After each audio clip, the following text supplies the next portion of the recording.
Friends, ಆಹಾರ ಇಲಾಖೆಯಿಂದ ನೀಡುವ BPL ರೇಷನ್ ಕಾರ್ಡ್ ರದ್ದಾದರೆ ಅಥವಾ BPL ಇಂದ APL ಗೆ ಕನ್ವರ್ಟ್ ಆದಂತಹ ಮಹಿಳೆಯರಿಗೆ ಗೃಹಲಕ್ಷ್ಮಿ ಯೋಜನೆ ಅಡಿ ಪ್ರತಿ ತಿಂಗಳು 2,000 ರೂಪಾಯಿ ಹಣ ಇನ್ಮೇಲೆ ಬರುತ್ತಾ ಬರೋದಿಲ್ವಾ ಅಂತ ಸುಮಾರು ಜನರಿಗೆ ಡೌಟ್ ಇದೆ.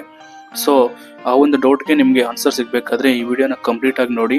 ಹಾಗೂ ಇನ್ನೂ ನಮ್ಮ ಚಾನಲ್ಗೆ ಸಬ್ಸ್ಕ್ರೈಬ್ ಮಾಡ್ಕೊಂಡಿಲ್ಲ ಅಂದರೆ ದಯವಿಟ್ಟು ಚಾನಲನ್ನು ಸಬ್ಸ್ಕ್ರೈಬ್ ಮಾಡ್ಕೊಳ್ಳಿ ಫ್ರೆಂಡ್ಸ್. ಆಹಾರ ಮತ್ತು ನಾಗರಿಕ ಸರಬರಾಜು ಇಲಾಖೆ ಅನರ್ಹ BPL ಕಾರ್ಡ್ಗಳನ್ನು ರದ್ದು ಮಾಡಿ APL ಕಾರ್ಡ್ಗಳಾಗಿ ಪರಿವರ್ತನೆ ಮಾಡುವಂಥ ಕಾರ್ಯಕ್ರಮ ಈಗಾಗಲೇ ನಡೀತಾ ಇದ್ದು, ಮಾರ್ಗಸೂಚಿ ಪ್ರಕಾರ BPL ಕಾರ್ಡ್ ರದ್ದಾದರೆ ಗೃಹಲಕ್ಷ್ಮಿ ಯೋಜನೆ ಅಡಿ ನೀಡ್ತಾ ಇರುವಂತಹ ಹಣ ಜಮಾ ಆಗುತ್ತಾ ಆಗಲ್ವಾ ಅನ್ನೋ ಸಾರ್ವಜನಿಕರ ಪ್ರಶ್ನೆಗೆ ಸಚಿವೆ ಲಕ್ಷ್ಮಿ ಹೆಬ್ಬಾಳ್ಕರ್ ಅವರು ಸ್ಪಷ್ಟತೆಯನ್ನು ನೀಡಿದ್ದಾರೆ.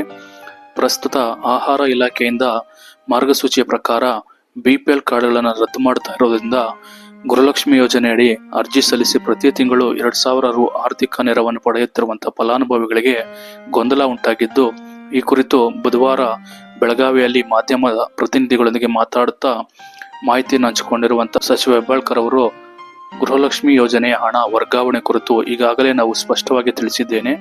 APL ಮತ್ತು BPL ಕಾರ್ಡ್ ಹೊಂದಿರುವವರಲ್ಲಿ ಯಾರು ತೆರಿಗೆ ಪಾವತಿ ಮಾಡುತ್ತಾರೋ ಅಂತಹ ಫಲಾನುಭವಿಗಳಿಗೆ ಈ ಯೋಜನೆಯ ಹಣ ಜಮಾ ಆಗುವುದಿಲ್ಲ ಅಂತ ತಿಳಿಸಿದ್ದಾರೆ. ಒಟ್ಟಾರೆಯಾಗಿ ಆದಾಯ ತೆರಿಗೆ ಪಾವತಿದಾರರು ಅಂದರೆ ಇನ್ಕಮ್ ಟ್ಯಾಕ್ಸ್ ಪೇಯರ್ಸ್ ಯಾರೆಲ್ಲ ಇದ್ದಾರೆ ಅವರಿಗೆ BPL ಕಾರ್ಡ್ ರದ್ದಾಗಿದ್ದು APL ಕಾರ್ಡ್ ಆಗಿ ಬದಲಾವಣೆ ಮಾಡಿದ್ದರೆ ಅವರಿಗೆ ಗೃಹಲಕ್ಷ್ಮಿ ಹಣ ಜಮಾ ಆಗೋದಿಲ್ಲ ಅಂತ ಸಚಿವೆ ಹೆಬ್ಬಾಳ್ಕರ್ ಅವರು ಸ್ಪಷ್ಟವಾಗಿ ತಿಳಿಸಿದ್ದಾರೆ. ಇದು ಇವತ್ತಿನ ಮಾಹಿತಿ ಫ್ರೆಂಡ್ಸ್. ವಿಡಿಯೋ ಇಷ್ಟ ಆಗಿದ್ರೆ ಲೈಕ್ ಮಾಡಿ, ಶೇರ್ ಮಾಡಿ ಹಾಗೂ ಚಾನಲನ್ನು ಸಬ್ಸ್ಕ್ರೈಬ್ ಮಾಡ್ಕೊಳ್ಳಿ ಫ್ರೆಂಡ್ಸ್.